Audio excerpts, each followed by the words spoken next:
Firstly, Saj, you must be pleased with the performance this morning from the Pakistan team. Yeah, exactly. It was precisely what was needed, really. After 2 wickets going down yesterday, there was the possibility that Pakistan could crumble. But Yunus Khan and Azhar Ali generally tend to bat well together. They applied themselves very well this morning, and it was precisely what was needed. No wickets fell. They kept the New Zealand bowlers at bay, kept things simple, and from time to time played some attacking shots. So it's all set up nicely for the afternoon for them to hopefully go on and get some big hundreds. Indeed, I mean, that's what most Pakistan fans are hoping, I'm sure. Within the context of the game, New Zealand, obviously, they fought back really well, losing heavily after having lost heavily in the first test match of the series.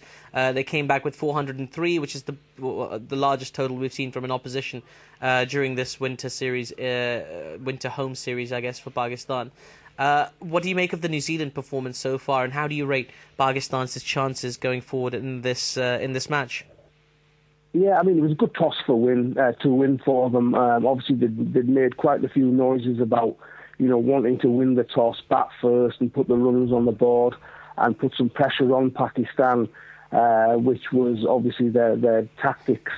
I thought 400 was below par, really, on that wicket to bat first in the best conditions. I thought that they may have been looking for around about 450 to 500. So they're probably about 50 to 100 runs light of probably where they wanted to be. But having said that, they batted well. They've got some experienced players in that team. And, the young opener, Tom Latham, he looks an excellent batsman, considering he's only just starting his international career. He looks a real find for them. Technically, he looks very good. Having said that, I thought the Pakistani fielding was, back to its bad old days, so to speak, where they dropped a number of catches. If they'd taken those catches, then I don't think New Zealand would have got anywhere near the total that they did. As far as the context of the game, for Pakistan to win, they're going to have to score about 550 to 600, get a lead of 150, 200, and then put the New Zealanders back in. And, when there's a deficit there, then your mind can play some weird games when you're batting. Yeah, I mean, it's all about this phrase that you hear in journalism, which I can't stand personally, which is scoreboard pressure. You hear about scoreboard pressure all the time. I'm so sick of it. What do you make of this notion, Saj? And you brought up the toss, so I'm going to ask you. A lot of people have floated this notion that when you're playing in the Middle East, it's very much win the toss, win the match. I don't know if I agree with that. I guess Pakistan have a chance to prove that wrong on this occasion, but the toss, is it that big of a factor in the Middle East? I mean, it is a big factor, but I think it's disrespectful, really, for opposition teams to, when they lose, especially, to say, we only lost because we lost the toss. Pakistan completely outplayed Australia in those first 2 tests. Yes, they won the toss, which was very important. But Pakistan just were the better side all round. And to be fair to Michael Clarke, he did say that, at his press conferences at the end of those 2 matches. Same again in the first test. Obviously, Misbah won the toss, and they went on to win the test. Yeah, you can say that the toss is pivotal in this environment, but you could say the same about playing elsewhere in the world. On a green wicket in South Africa or in England, again, win the toss, put the opposition in. So that plays an equal importance wherever you're playing in the world, really. I'm going to pick you up on that point, Saj, about disrespect. Now, Pack Passion, it's all about the fans, okay? So, one of the biggest contributor to that website, in my view anyway, and one of the most exciting things are the forums and, of course, the discussion threads and stuff like that. So, I mean, what has fan sentiment been, and I guess you're in a very good position to gauge this, to that theme of disrespect? Because while the series against Australia was coming to an end and that first test match against New Zealand, there were some very kind of inflammatory tweets coming out specifically from some Indian journalists about how the wickets were unfair to fast bowlers and how they were very batsman friendly and Pakistan could only really excel in these kind of conditions. I did enjoy watching some of those journalists do a complete 360 and just demonstrate hypocrisy with their analysis of Rohit Sharma's 264 against that Sri Lankan attack last week. But that aside, do Pakistan fans feel somewhat disrespected by some of the analysis that's been thrown around to these matches? definitely. I mean, if Pakistan makes a big total, then the wicket's flat. If other teams make a big total, then it's good batting. Really? Do you think there's that very, very much a prevalent sentiment amongst Pakistan fans? Well, I think that's the thinking from, as you've mentioned, some journalists and some former cricketers as well. And it is disrespectful, really, when you're devaluing the sorts of innings that Yunus Khan, Azhar Ali, Ahmad Shahzad and Misbah-ul-Haq have played in these 3 test matches so far in the UAE. And, at the end of the day, it's a test match. It's pressure. You're playing for your country. So, to devalue those innings is in my opinion, I think it's not necessary. Similar sort of wickets around the world. If players are making big hundreds, then those same people are then congratulating them and saying, "Oh, what a wonderful innings that was," or "well batted," and there's no mention of the track being flat. So, there's got to be a bit of equality there and, level-headedness. As far as what the fans are thinking, Pakistani fans are absolutely overjoyed. It's an unusual feeling going into a test match expecting Pakistan to win. Usually it's a case of, let's sort of get away with a draw, and if we perform out of our skins, then we'll win. But at the moment, it's a case of Pakistan going into every test and expecting to beat the opposition. They've really been bossing the series. Absolutely, you're spot on there. And one of the kind of most exciting things has been seeing all these records tumbling, and the back-to-back centuries, the batting and the bowlers performing as well. Some exciting new seam bowlers coming out of Pakistan. Now, but in Pakistan, traditionally, the shorter form of the game has been much more celebrated than Test cricket, T20s, and one-day cricket. And a lot of pundits I've seen on Pakistani television have been talking about and really baffles me how they can translate the success of the Test team into chances for winning the ODI World Cup next year, but they do. I mean, has this series or this run of games that Pakistan have been producing such phenomenal performances in, has it contributed to the popularity in any way of Test cricket amongst Pakistan fans? I think, if I'm being honest, Test cricket is probably, certainly for the younger generation, is probably third in the pecking order, and most likely will be third in their thinking throughout their lives, probably. I mean, the likes of myself, to me, Test cricket is number one. It always will be, and then come one days, and then the 20-over slog. They all have a place in international cricket, and it's all different types of entertainment. But I think a lot of the younger people, and I don't want to sound patronising here, but I think a lot of the younger cricket fans, they want to see the 2-hour, 2.5-hour 20-over game. They're not really that interested in Test cricket. But having said that, I think when Pakistan are playing well, and the likes of Yunus Khan, who's very, very popular in Pakistan, are making runs, then that will hopefully bring back some of those youngsters who aren't watching much Test cricket or following Test cricket, and it'll get them more interested in the 5-day format. Yeah, and one can only hope. And the emphasis is finally on the cricket itself as well, isn't it? Because previously people have talked about factionism and people taking sides, and I've heard ridiculous conspiracy theories as far-fetched as Shahid Afridi plotting to take over the captaincy from Misbah in Test cricket and make way for a grand return. I mean, there's always conspiracy theories and all sorts of scandalous stuff floating around when it comes to Pakistan cricket, but recently it's been all about the cricket. And I guess one of the main things that has to be celebrated about this Pakistan team is its captain, Misbah-ul-Haq, who now has the record of being the most successful Pakistan Test captain of all time. He's always been a very divisive figure amongst Pakistan cricket fans. Can he shed some light on the way Misbah is seen amongst Pakistan cricket fans?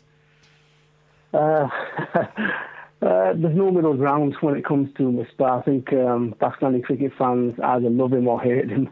I mean, personally speaking, I think he's done an absolutely wonderful job, not only as a Pakistan cricketer, but as a captain as well of the one-day and Test side. I mean, you just got to look at the situation when he actually became captain and where Pakistan cricket was and where it could have been heading. He's come in there and done a fantastic job as a leader, as an ambassador for Pakistan cricket, more importantly. Outside of Pakistan, nobody has a bad word to say of him. When I say outside of Pakistan, I mean fans and the media and followers of cricket from around the world. Within the Pakistan support network and the media, I think it's important. The media plays a big role in cricket, whether it be Pakistan or anywhere else. And sadly, I think some, I'll be careful with my words here, but some factions within some sections of the media don't take the Misbah because he doesn't give them those big headlines. He doesn't give them those big stories. He doesn't give them those leaks. The team information sneaks through to them the day before the team's officially due to be announced. So the media don't particularly like Misbah, let's be honest about that. And then fans take the lead, or some fans take the lead from the media. I think the problem with Misbah has been his style of cricket over the years. He's generally a defensive, a thoughtful person. When it comes to his batting, he prefers the solid approach rather than going for his big shots. And unfortunately, as I say, those people who are brought up on the 2020 format don't always appreciate that defensive style of cricket, which is sometimes needed in Test cricket. And also, one last thing on Misbah in the one-day format, quite often he's going into bat when the team is 2 or 3 wickets down and hardly any runs on the board. So what do you expect him to do? Go out there and hit 30 off 20 balls? No, absolutely not. Even though I did enjoy him confounding his critics in that second Test match by equaling Viv Richards' record for fastest Test 100. I mean, you just can't work this guy out. To me, and I'm going to bring in my colleagues here in the studio. I've got Isabel and Roger with me as well. I can't. I mean, can you really imagine if as an England fan, right, Isabel? Can you imagine having someone like a resource like Misbah at your disposal, and yet finding a way to dislike him? Oh, I mean, he would be Mr. Super Popular here, wouldn't he? Oh, he'd be knighted, surely, by now. He would do. I mean, he's done all the right things, and I cannot fathom how anybody can criticise him. I mean, he took over in 2010, when Pakistan were in dire straits and the match fixing was going on in England, and they needed somebody with this calm temperament to take the reins, and that's exactly what he did, and he's been the most successful captain ever. What is there to criticise? You can't have... Oh, there's a bit of background noise there. Yeah, I think Saj is just getting into his car. That's all right. Yeah, that's all right. He's speeding. Yeah, so I think certainly. I mean, as you were saying, that outside of Pakistan, I mean, he really is a god to everybody. I mean, we're incredibly impressed. Roger, what were your thoughts on Misbah? Misbah, I think, is wonderful, and with that 56 ball ton, you can never, you just have to throw it. Anyone ever accuses him of being too stodgy, you just throw that in, and it silences the argument. I think what's hopefully being a feature of these series has been Yunus, and the recognition that I think Yunus has always deserved, that he's going to start getting from outside of Pakistan. I think he's been... there was a statistic came up earlier on the coverage that I don't think I've mentioned, that of Test batsmen to have scored at least 7,000 runs, Yunus is 5th in averages of all time. Kumar Sangakkara's up there. It discounts Bradman and some of the guys. But he's ahead of Sachin, and I don't want to, be Kim Kardashian's backside and break the internet by suggesting that, Yunus versus Sachin debate. But no, you don't want to start. No, I don't. But I sense maybe from what Saj was saying that this, when Yunus is sort of one of those batsmen when he gets a ton, it's on a road, the pitch is a road, it's a slow pitch, and some of his big scores have maybe been devalued. He's just underrated. Absolutely. But he's putting together these hundreds. He looks fantastic again. He looks such a commanding figure at the crease. And I've always been a huge admirer. I'm not coming late to the party. I've always been a huge fan of Yunus, and I want to see him get that wider recognition that as one of the true greats of this era. And I think a lot of fans will share that sentiment with you as well. Now, I'm going to come back to Saj in a second, but before I do, I just want to remind everybody listening that you can tweet in your questions for Saj at Guerilla Cricket, and we'll put them to him on his morning commute. Now, as English fans who inevitably tend to look forward to the Ashes, the Pakistan Pakistani version of that is inevitably looking forward to the ODI World Cup, right? And I'm going to ask Saj, it's been an interesting little session of or a sequence of matches for Pakistan, because they were soundly defeated in the one-day internationals by Australia. There was that one tight game, but in general they were dominated. They've come back strong in the Test series against Australia, and of course they've started quite well here against New Zealand as well.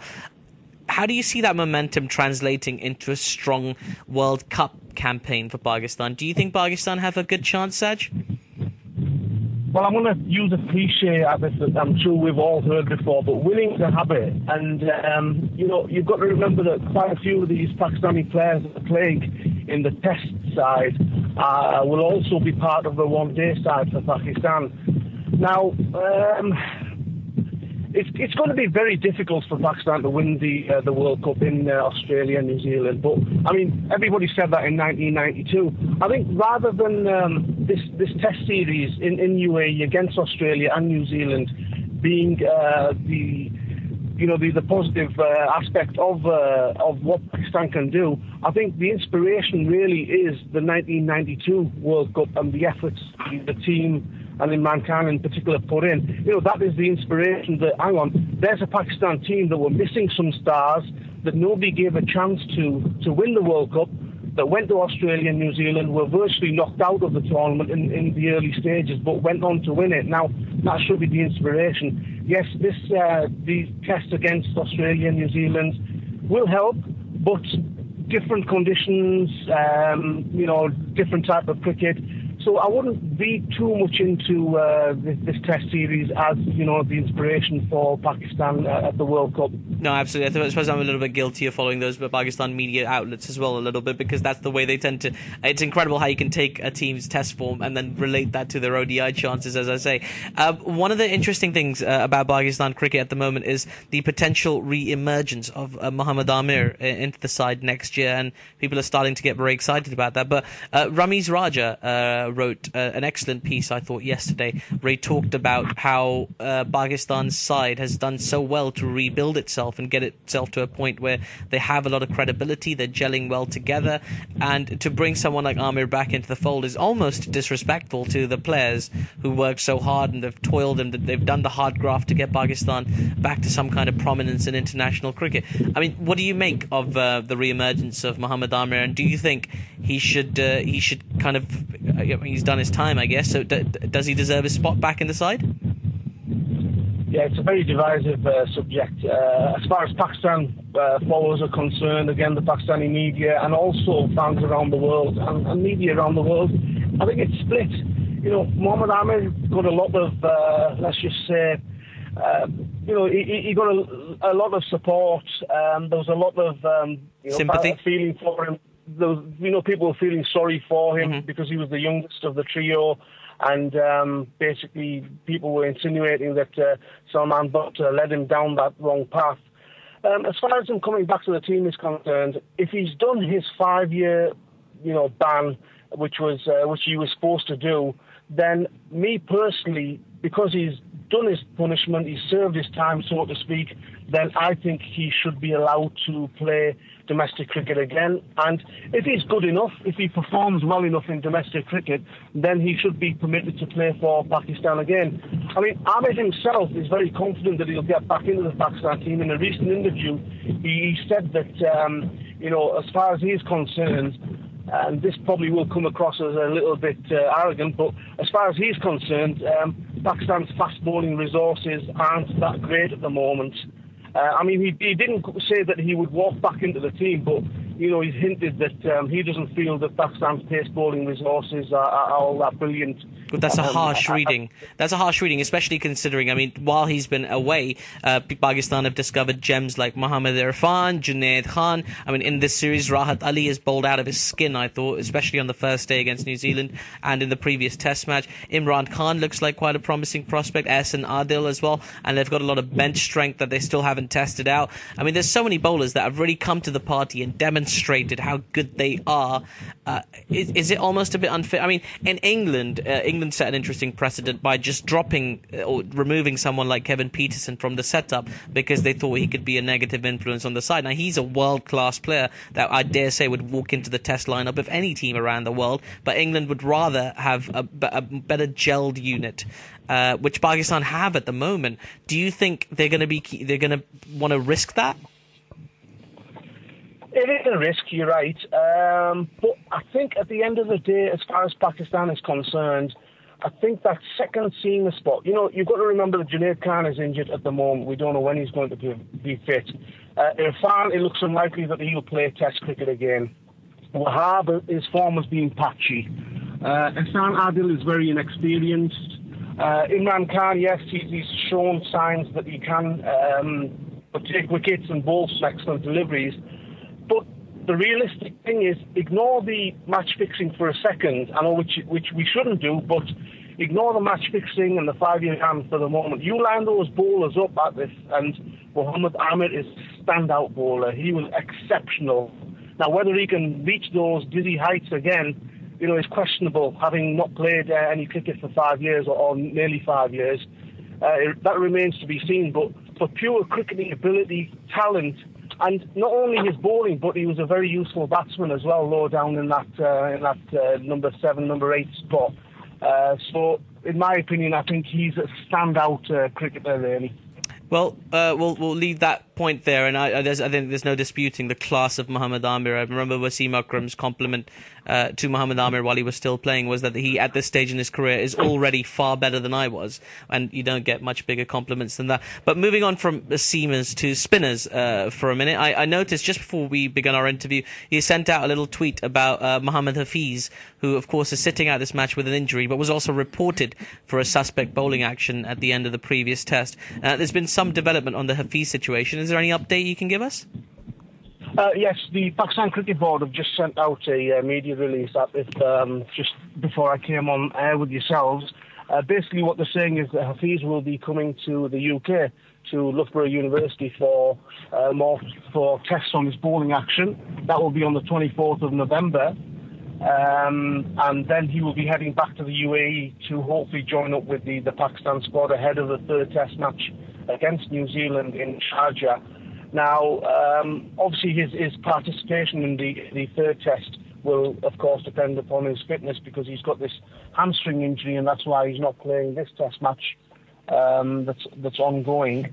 Again, with Hafiz, it's one of those situations that Pakistan really does not need ahead of the World Cup.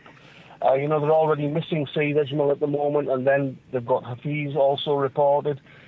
So, it's not looking too good, I'm afraid, for Pakistan with their spin bowling options. No, and of course the other big omission is going to be Saeed Ajmal. Now, I understand he's been at Loughborough recently as well, undergoing testing, and from what I hear, it's not very promising news for Pakistan.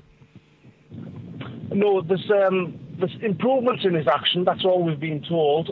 We've not actually been informed about how much improvement there has been. All we've heard is that there has been some improvement, but still not below the 15-degree tolerance, which is permissible at the moment under the rules.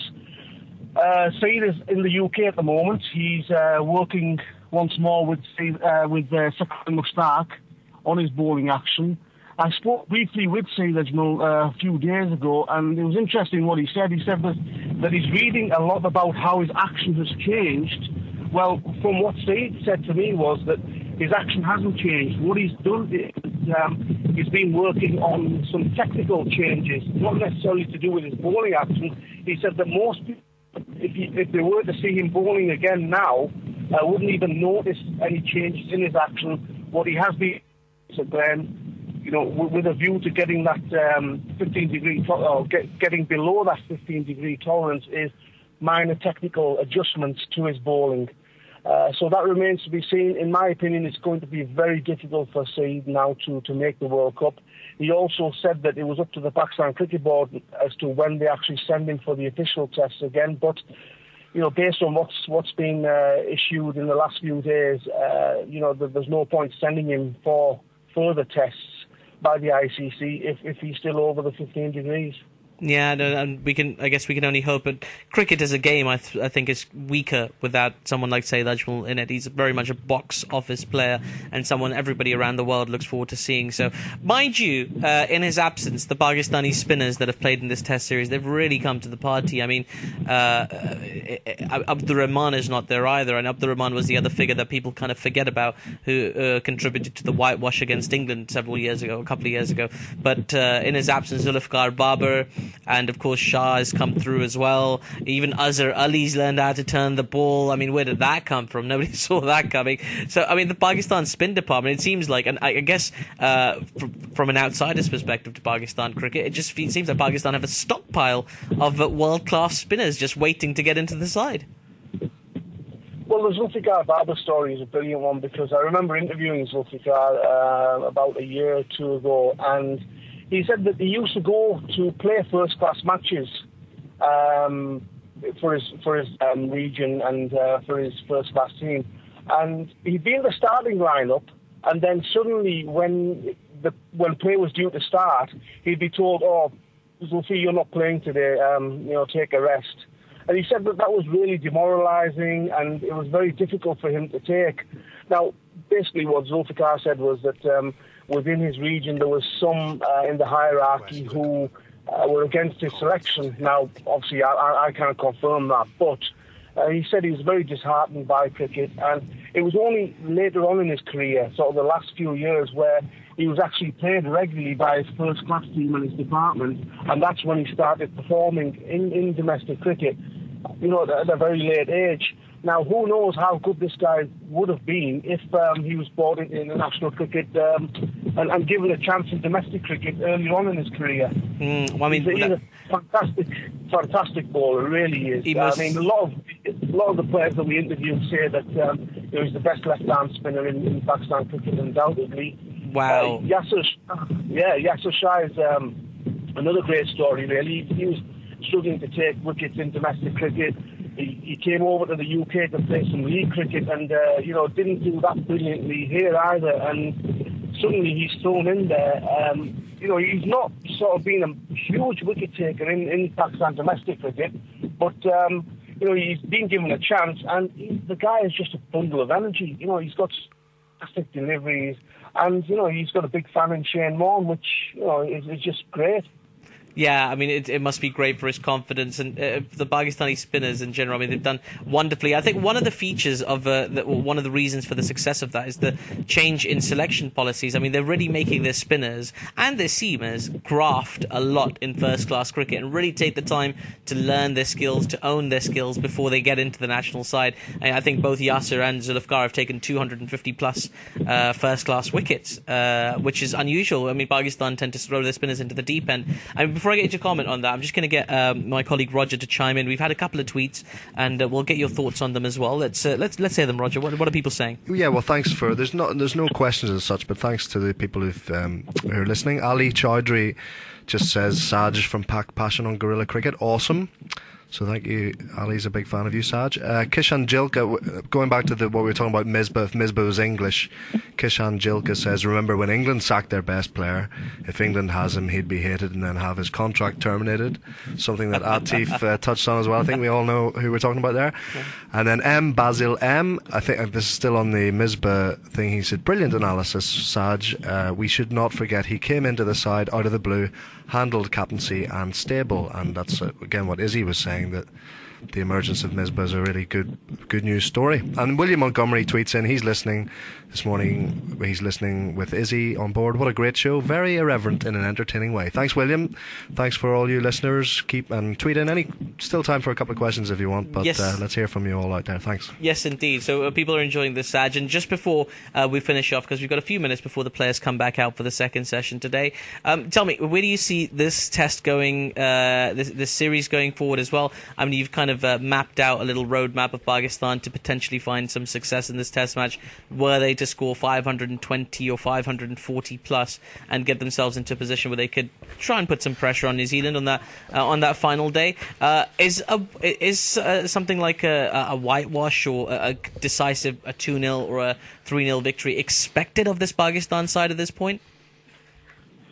I think first and foremost, Pakistan will be looking to win the series, whether it's 1-0, 2-0 or 3-0. That they're third in the rankings, obviously, at the moment, the ICC Test rankings, and they want to maintain that ranking, of course.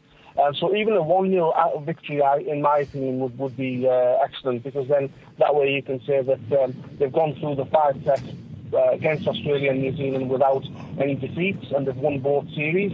As you say, to win this test match, in my opinion, Pakistan needs a lead of 150 plus. If they can get that lead, then they can put some pressure on the New Zealand batsmen in the second innings, and there's every chance that the spinners, especially Zulfikar and Gaffer Sharp and get rid of the New Zealanders in the second innings pretty cheaply. It's a flat deck, so it's going to take some exceptional bowling or alternatively some very poor batting for a result to happen on this wicket. But you never know. I mean, in my opinion, I think Unison, as they keep on batting and they get that lead, as I say, 150 plus, then there's every chance that Pakistan could win this match. Yes. There is a question now. Thanks, Hamza Butt. He says, who would Amir replace? I personally think we've found better bowlers. I think we touched on that, but possibly Amir in for Imran or Ehsan Adil. Amir and Rahat Ali could be a potential... a double left-arm opening partnership. Yeah. I mean, with Amir, as I said previously, if you put aside what's gone on in his career for the last 4 or 5 years, purely cricketing terms, if you just look at him on ability and, technically, he's much better than the likes of Imran. And I'm not being disrespectful to these guys, because Amir is an exceptional talent. He, in my opinion, could have gone on to be the best bowler in the world. I know we've got Mitchell Johnson and Dale Steyn and Jimmy Anderson at the moment, but they're not going to be around for a long time. They've got a few years ahead of them. But if Amir had been playing throughout this ban, who knows, in a couple of years' time from now, if he had been playing all the time, he could have gone on to be the best bowler in the world, and he still could do. So in my opinion, as far as Pakistan's pace bowling resources are concerned, and it would be harsh on whoever is dropped, and I'm sure they'll be upset if they are replaced by Amir, but he's just an exceptional talent and better cricketing ability-wise than a lot of the pace bowlers that we've mentioned earlier. And here's a quick one just before we get back to the cricket from Ali. Looking to the future, do you think Hafiz could make it into the World Cup lineup without his bowling? That's a tough one. I mean, Hafiz has been scoring runs, obviously, in the UAE. He had a good last test match. Misbah has made it pretty clear that they need his all-round, ability, both with bat and ball, as that sixth bowling option. Purely on batting, if he couldn't bowl, it's going to be very difficult, but then you've got to look at the options. If I had to make a decision on Hafiz, if he wasn't bowling, yes, I would still pick him. Well, there we have it. Hafiz makes it on batting ability alone for Saj. Listen, Saj, thank you so much for taking the time to speak to us this lunchtime. We thoroughly enjoyed that, and very, some very thought-provoking stuff there. Saj, if people want to get in touch on Twitter, if they've got questions for you in general, what's your Twitter handle for everybody? Yeah, it's at Saj, SAJ _PakPassion, PAKPASSION. Indeed, and it's pakpassion.net, right, the website? That's the website, yes. Pakpassion.net, which is Pakistan's biggest cricket website around the world. Saj, thank you so much for joining us. Have a safe drive to work for the rest of it, and hopefully we'll speak to you again at some point during this series. No problem. Thanks very much for having me. Absolute pleasure. Thanks, Saj. Thank you very much, Saj.